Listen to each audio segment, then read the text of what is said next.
Good evening. Welcome to PoliticIt podcast. Tonight we have Derek Draper, candidate for CD1. Yes. Why don't you tell people a little bit about you? I've seen you at some of the events, the events for the delegates, and so tell me a little bit about you. Okay, so a little bit about me is I'm born and raised. Well, not born, I guess. I was born in Killeen, Texas. My dad was in the military. Got back from Vietnam. They're both graduates from Ben Lomond High School. Oh, And so they're local here. I was born in Killeen, Texas. And then we moved back here, I think like age 2, something like that. I was young. And then I've lived in Weber County pretty much my entire life. Graduated from Roy High School, went in the Army. I did 3 years there. My current status is I'm honorably discharged. I'm a disabled veteran. I joined the Ogden Police Department in January 97. And then I did my whole time there, my police career, right here in Weber County. I lived in Weber County the majority of that. Then we moved up to Box Elder and Willard for about 10 years. And now currently I'm living back in Weber County in Pleasant View. And so I retired from Ogden City Police in 2015. I had 18 years. I purchased 2 years of my military time. I had several events in Ogden City. If you look me up and police, you put Derek Draper, Ogden City Police, you can see what I was involved in. And that's kind of a little bit about me as far as the history background. I've been married 23 years. I got 5 kids, 4 grandkids. Do you want to know the reason I'm running? yeah. Okay. Yeah, of course. So the reason I decided to run, I'm just I don't like politicians. Sorry. Yeah. I just don't. And so I don't like double talk. I don't like double speak. I don't like I just feel like politicians aren't honest. You know what I mean?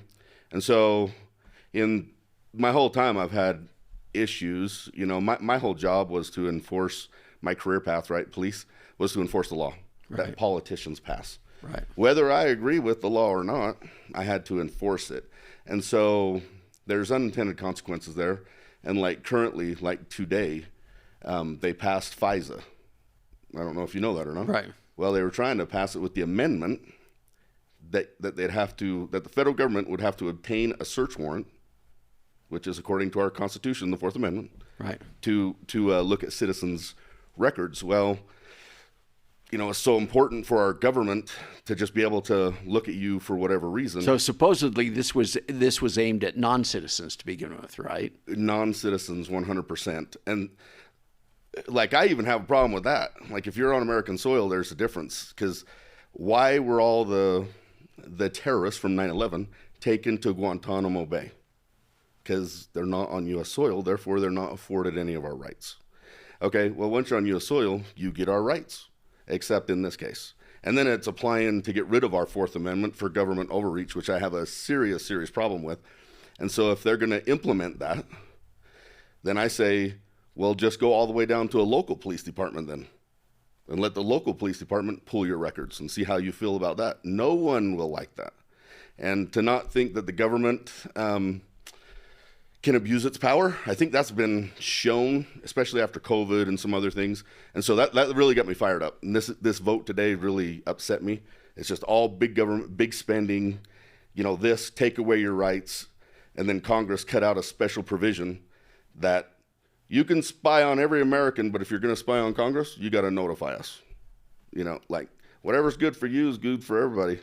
You know, I had a problem with Obamacare when they did Obamacare. You know, they had to follow it, and then they went and got their own coverage. Like, I just have an issue with things like that. I think, you know, especially if you're representing constituents, you kind of need to do what they elected you. You don't work for a party. I have a problem with both parties.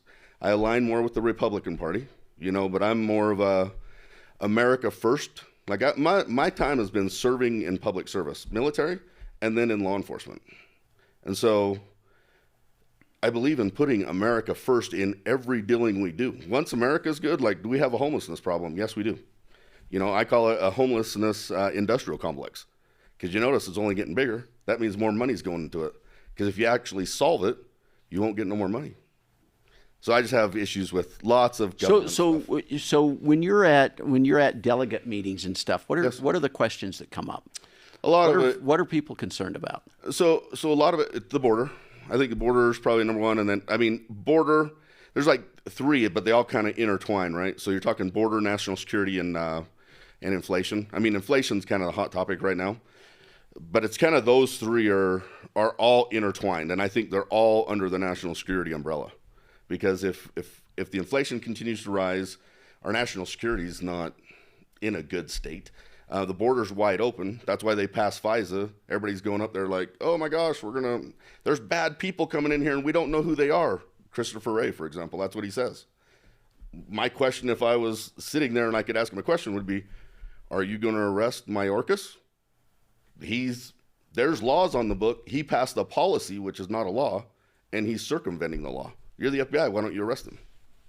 Like that's the problem I have is unelected bureaucrats are running our country, and they're not even following our laws, but no one's held accountable. So why they're just able to do what they want.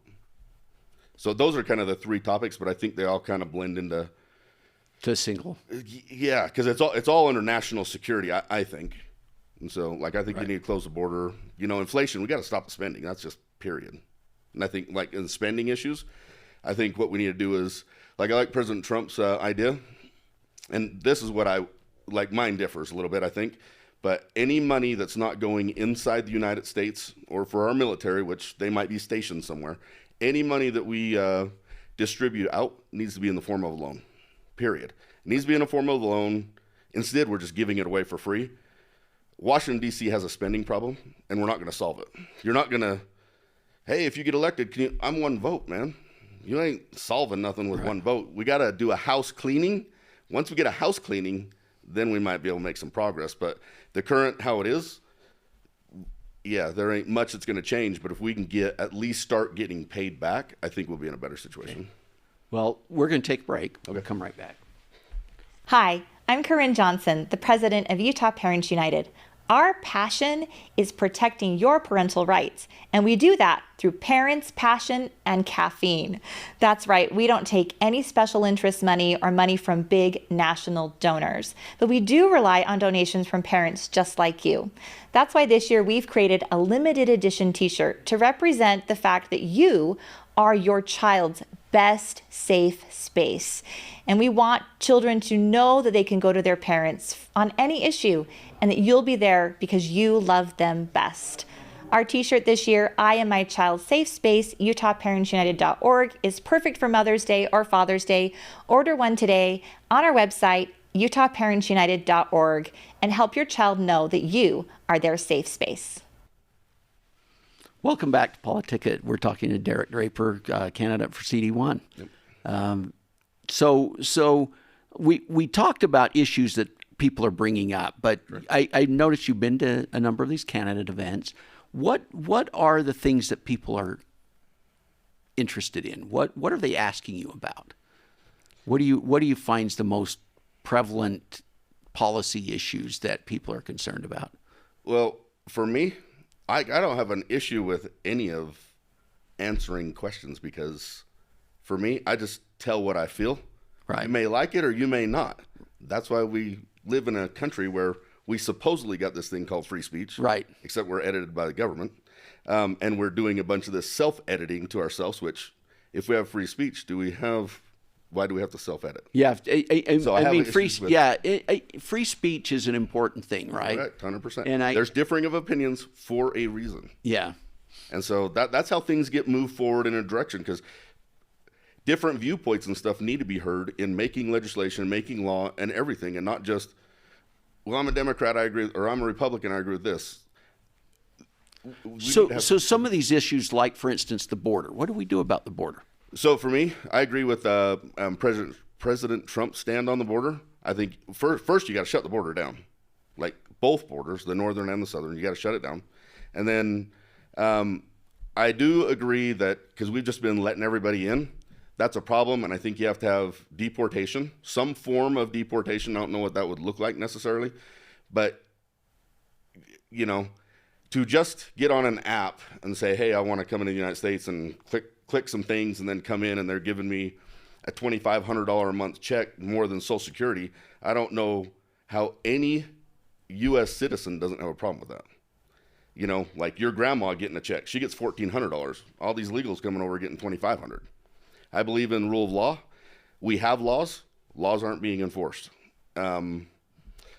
So this process that they've implemented has been a policy, not a law. They've kind of just, everybody thinks policy like carries weight. It doesn't unless you're working for a company. The federal government's not a company. It's supposedly we work for we the people. Well, and there is this notion of separation of powers, right? And 100%. and it's the legislature that's supposed to be legislating, and 100%. so Well, and that's why, like the House, for example, that's why they're elected every 2 years, because they're supposed to be the closest to the people they represent. So therefore, they can rotate them out. You know, and at the federal level, like I think we need to totally get rid of the 17th Amendment and bring it back to how it was originally structured. You know, it's changed in early 1900s, 1902 or something like that. And what they did with that, I don't know if you're aware, but what they did is they said the senators in Washington, D.C. will be elected now. Where before, the senators in Washington, D.C., if you look at it prior to that change, were appointed by the were legislature. appointed by the legislator. Yeah. Well, therefore, they could also be recalled. Yeah. You know, that's how you have checks and balances. That's why they got away with it. Because they're supposed to be representing the state, right? 100%. And it's more of party, and I don't know, we got a lot of problems.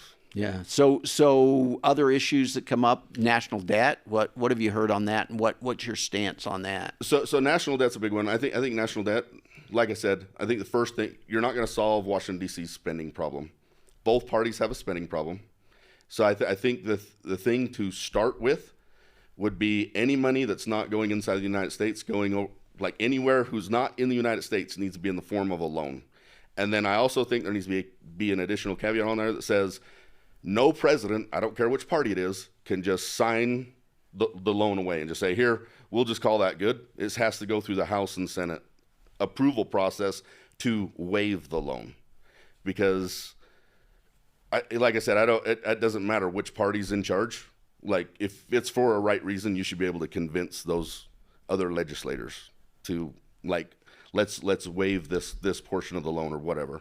But I mean, you know, the problem I have, one of the biggest problems is in my time as a police officer, we'd get grants. Every year we'd be audited by the federal government, make sure we're following the grants. Well, we give loans out, they're never audited. So why is there two standards? If you're a citizen, you have to do all this stuff. If you're not a citizen and we give it to a different country, you do it, you know, we said to do this, but we'll never check on it. Like, there needs to be a standard. Whatever the standard is, then apply it so everybody knows the rules to play in. That's the issue I have with a lot of government in general. Like, you say these are the rules, but once you start doing it, they change. And it's like, that should be the rule for everybody. Right. And so, yeah. So we're about out of time. Yeah, no so let's. Why don't you make a pitch to the delegates? You're coming up on the state convention, Correct. And what would you like to tell the delegates about yourself? Okay, so I'm Derek Draper.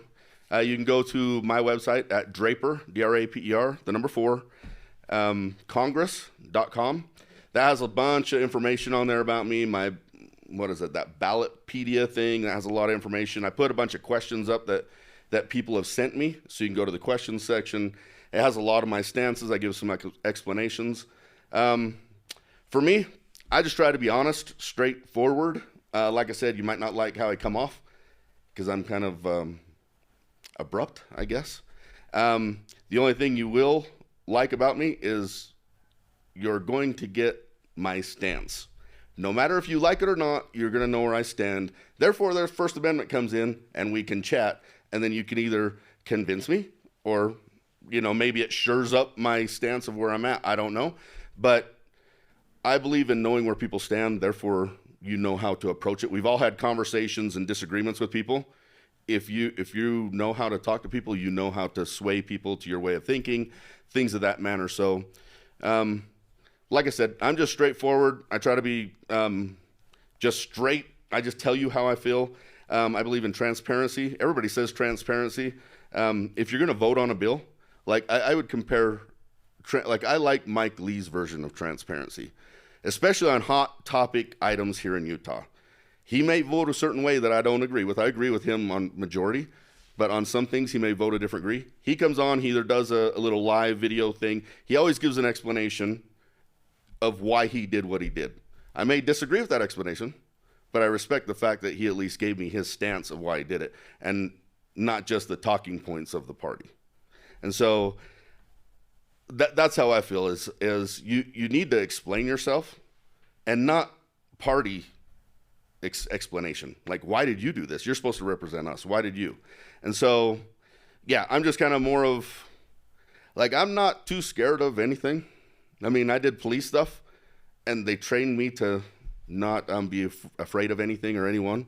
And then when your boss calls you in, I guess you're supposed to be afraid of it. Well, that doesn't happen. Intimidation don't really work in, like, police officers.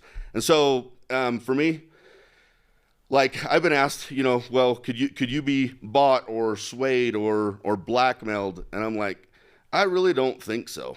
Like, I've asked my wife this several times, and I'm like, well, how would that work? And it's like, well, if you were offered a lot of money to do this, would you do it? And I'm like, I've been around a lot of money, cash money, that we've seized in drug operations.